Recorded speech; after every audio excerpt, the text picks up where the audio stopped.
Okay, we have to bring up Moby Dick, Okay.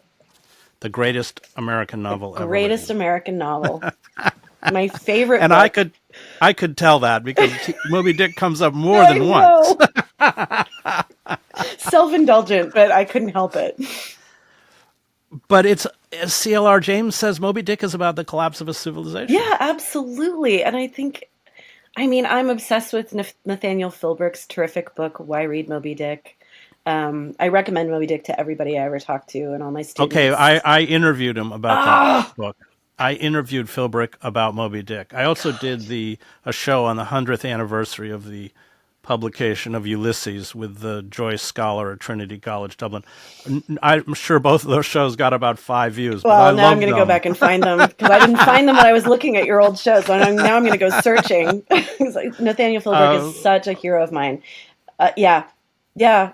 I think it's a quintessential. It's funny because the next novel that I'm writing has got a lot of themes around labor in it, and I just keep thinking I'm still thinking about all of the lessons from that book in terms of the way that we talk about utopias, failed utopias, collapse, race, politics of work, the destruction of the natural environment, and it's a book that it's so funny. I hadn't thought about this until I was doing the companion essays for these two books to come out, but I realized that one of the first things that happened to me after I was diagnosed with my kidney disease was that my friend, who's a brilliant scholar of indigenous history, teaches at Bryn Mawr, but then we were just, college friends, high school friends. She handed me Moby Dick. I had never read it. And it was the first thing I read after this catastrophic experience in my own life. And probably is the reason I read nothing but disaster novels for fun, um, or disaster books, mostly nonfiction for fun. But that everything that I needed to understand in terms of the way that Americans respond to the collapse of a culture is baked into that book. And I'm just in love with it still. well, it's all there, including Ahab, Yeah. driving us towards extinction. Yeah.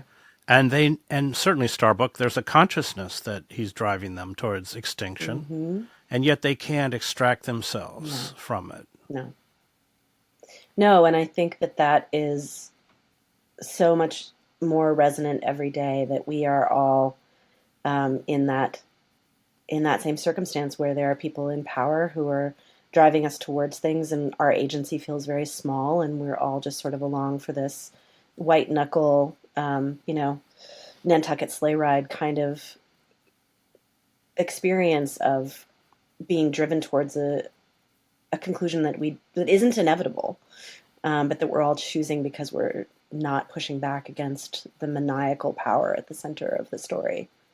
Um, I think that's a fundamental issue in Moby Dick. yep, yep, And why don't we push back? yeah, yeah. Why? I mean, but I'm asking you why. Why you think? I think that it's.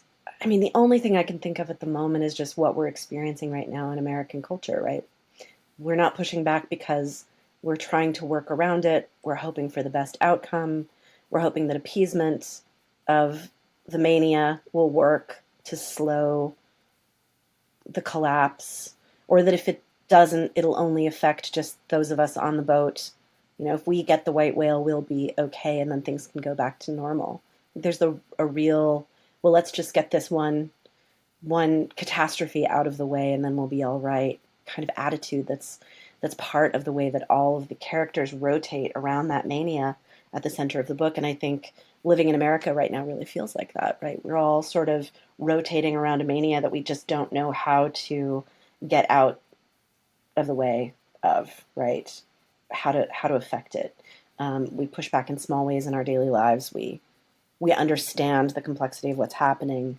Um, But do we? I Do we don't really know. understand? Parts of it, and I think that's what's so great about the book is that I feel like each of the characters holds a portion of the complexity of the story. That's part of why I love it so much is that it's this spider web thinking way of looking at American life and American people.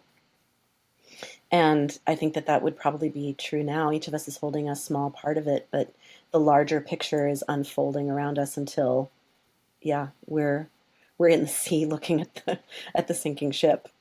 Um, Do you embrace Melville's belief that the deity is malevolent? Oh no, I don't. I don't. I I was raised probably too much around utopian thinkers, and also I believe in the maybe it's only 51% instead of 50% of the energy and power of nature and human experience tending towards good. And I think of that as the divinity as well. The divinity is complex, but it's lightly weighted towards justice. I don't know if you know Mark Edelman's book, Shielding the Flame. You No, know I don't know Mark? that He book. was one of the deputy commanders of the Warsaw Ghetto Uprising, the only one who survived. And he was interviewed by a journalist named Hannah Krall. And he said he became a cardiologist after the war.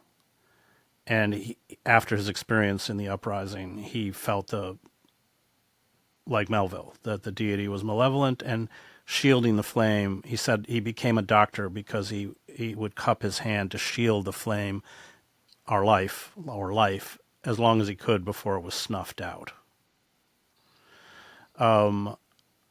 The You write that about greed. Hmm. Having gone to some of these elite schools where they tout such superior education, once these people enter the power elite, it is greed. Hmm. They never have enough. Greed like that didn't start out bad. What alters wanting is what's behind it. Greed and hope aren't opposites. Greed and hope are twins, grabbing for the same thing, one in fear and one in faith. Yeah. Explain what you mean by that. I think that there's a baseline desire for protection, for resources, for enoughness that's part of the human experience. And I don't think that it necessarily breaks towards the good every time, but I think it's more prone to breaking towards the good if people aren't afraid. And I feel like I write towards that all the time, in that part of writing stories about death is that I think that people are more prone to being afraid of death, and that this anti death cult that we've built here in America, this idea of immortality through money or through life extensions or through perpetual youth, is bound up with an inability to tell a story about death that doesn't terrify folks. And I have been in proximity to it for so long, and so intimate with it in my own family and in my own body, that I don't have that same narrative baked in. I've had to question it and think about it, and to become comfortable talking and feeling through death. And I think the more stories that we tell that help people move away from that fear, the more that we're going to reduce that sense of greed for the self, for the small family, for the small corporation, right? For the thing that isn't collective, for the thing where, I'm terrified that I'm going to die, so I have to make sure that I have everything I personally need. And if we can do that, if we can have more narratives that help soothe that fear, I think we're more protected. We move away from greed. We move towards hope uh, in a more consistent way. Again, it only needs to be 51%. I'm not saying we could eradicate it, but I think that we need to be able to create those stories for the people who are open to them. Doesn't that proximity to death teach you what is precious? Yeah, absolutely. And for me, and much to my detriment, this has never been about anything material. It's mostly about time, and it's about family and the people that I love. And What's about your son? I mean, yeah, that's from your book, your memoir. yep, yep, it is. Deciding to have a child when you're told that you have a chance of them inheriting your disease, and the disease that you watched kill your father, it gets you pretty clear pretty quickly about whether you believe that life and connection and love matters more than the possibility of loss. Well, that's the beauty of Thornton Wilder's Our Town. Oh, yeah. And of course, I think it's a point you would tend to make is it's that inability to cope with our own mortality, that struggle, and of course, consumer society pushes us to this to build monuments to ourselves, which blinds us Yeah. from what's important. And that's why I'm not going to. You have to go buy. People have to go buy the book, so I'm not going to read the ending of the book.